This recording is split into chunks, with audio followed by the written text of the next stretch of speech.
Well, you'll notice there's another change. This one's my fault. Nancy made it clear early on that she didn't want panels side by side that matched. Well, what did I do? I put up matching panels. And so she brought that to my attention. So she selected the panel she wanted. And I got it up there, upside down. She wanted the busy pattern on top. I had it on the bottom. So I had to flip it around, level it up again, and then get it bolted on there. Angie and Kenny from Abundant Acres, if you're watching, the struggle is real. Anyway, with this panel, you'll notice these are pretty skinny. No place to drill through and put a bolt into the horizontal. So what I did is, true to form, got some scrap, made some tabs, and Gorilla globbed them onto each side of the little rib here, and then drilled the holes and bolted them on. Got one in the center there, got one there, got one up on top. Yeah. So that turned out really good. She really likes the way this looks, and I do too. So it's getting there, slow but sure. So the next step, before I get carried away with anything else, which I always do, I've got to set up a batter board out there in the grass. And I'm going to string a line from this upright out to that batter board, and then I am going to measure off of this concrete slab out to the string that I'm going to run between that existing post and the batter board. So I'm running parallel with this concrete, and then it's time to start setting more posts on this end. We both decided, we talked this over last night, we both decided, let's go ahead and get this end up. Oops, sorry, shadow. We'll get this end erected like the back. And she wants to select the best panels. Since this end is going to be facing the yard, she wanted to select the best panels, you know, that are going to be seen from the yard. And then after I get those installed like I did on the back, then we'll worry about the side panels, because they're going to not be in clear view like the end panels are. So we're moving along, slow but sure, but it is taking shape. Okay, install the batter board here and strung a line from that corner upright over there. And then I measured. Originally I was measuring off that concrete there, then I discovered it's a little bit wavy. So I measured off the wall of the garage instead. The block wall is a little wavy too, so I didn't really trust measuring off of that. So I got that laid out and then dug this hole. That was fun, busting up all that caliche. So we're getting ready to set this corner post. And I got 3 more holes to dig and then put up one upright. And then we'll be ready to put some horizontals on and do some more panels. Well, that looks good.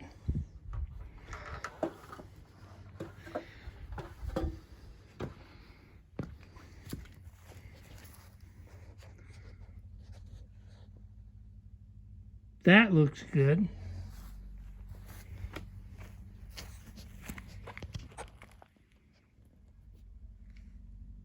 That looks good.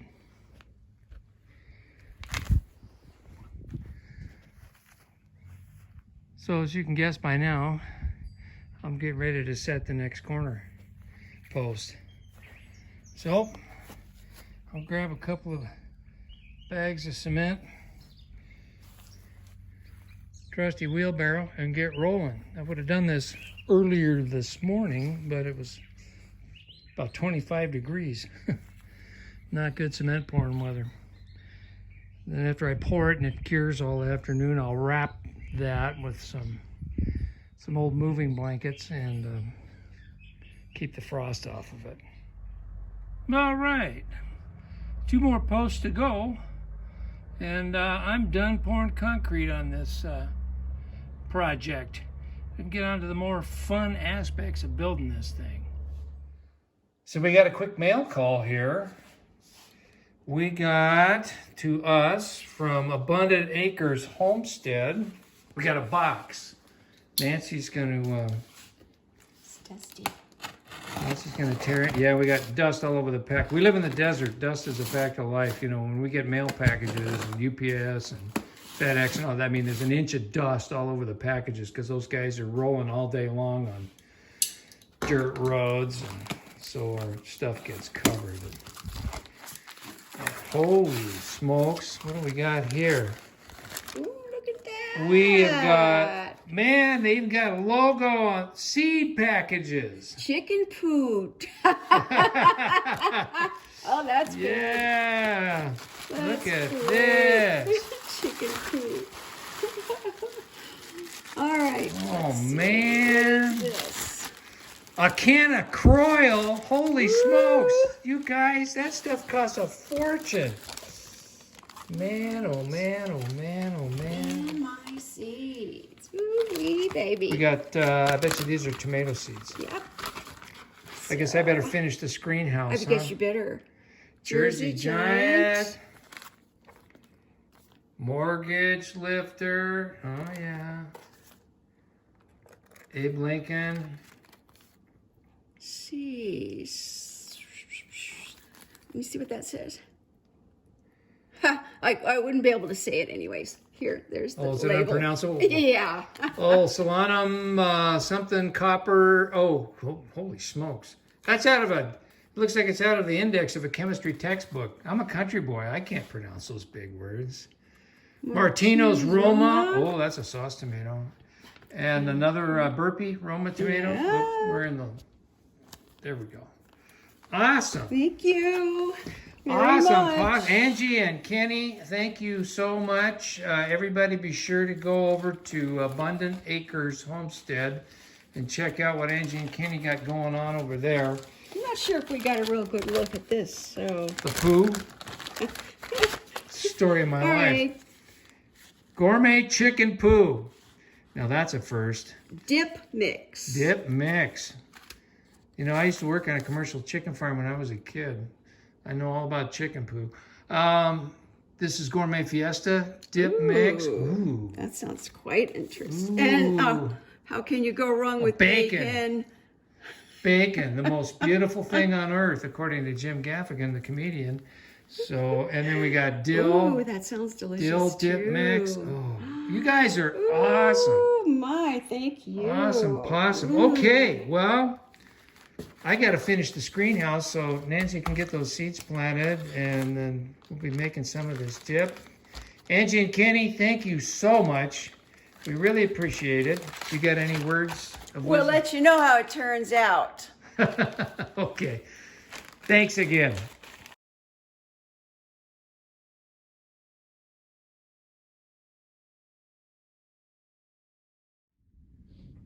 This upright really fought me this time.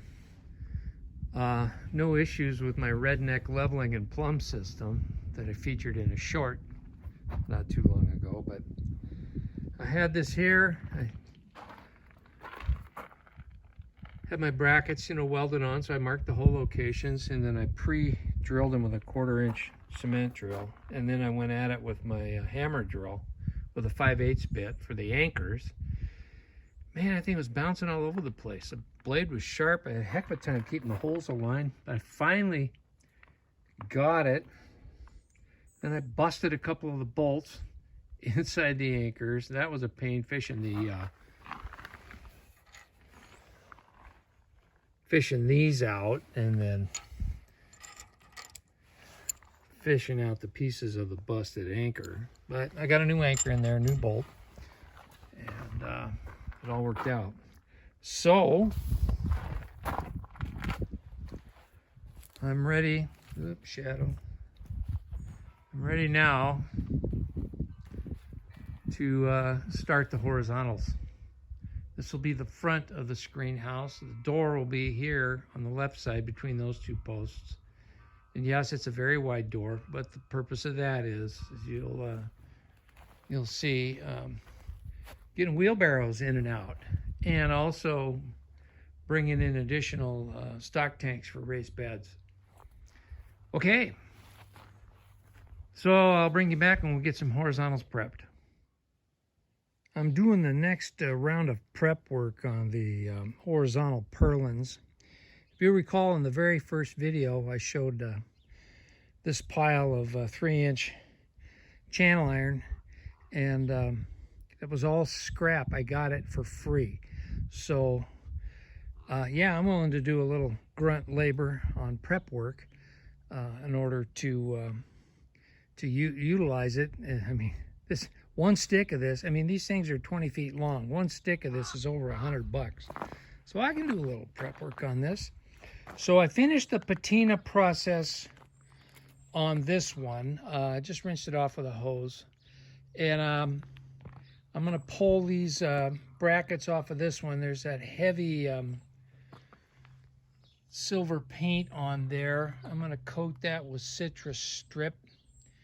And while I'm doing the notching and drilling on this one, and then I'll scrape that off, give her a coat of muriatic acid, let it sit for a few hours, rinse it off with a hose, and that'll be ready to go. In the meantime, while that's soaking and all the witch's brew, I'll be doing the metal work on this and hanging this one. Anybody got any good recommendations for torch strikers? That one's dead, and it never really worked all that well. I replaced it with this Lincoln electric striker, which failed almost immediately, and I think that has something to do with, yeah. I'm going to get my propane torch and light it that way. All right, I got the end lopped off to length. Started a little fire, but I had the hose handy, so I've got some cleanup work to do with a grinder because that's kind of ugly. I had trouble getting my fuel adjustment right again on the torch. I'm beginning to wonder about my Smith. That's really ugly. The Smith regulator for the acetylene. It doesn't want to cooperate. The oxygen works fine, but this one's all over the map. Maybe it's time for a new regulator. Well, that dressed up nicely with a grinder. So let's go hang this.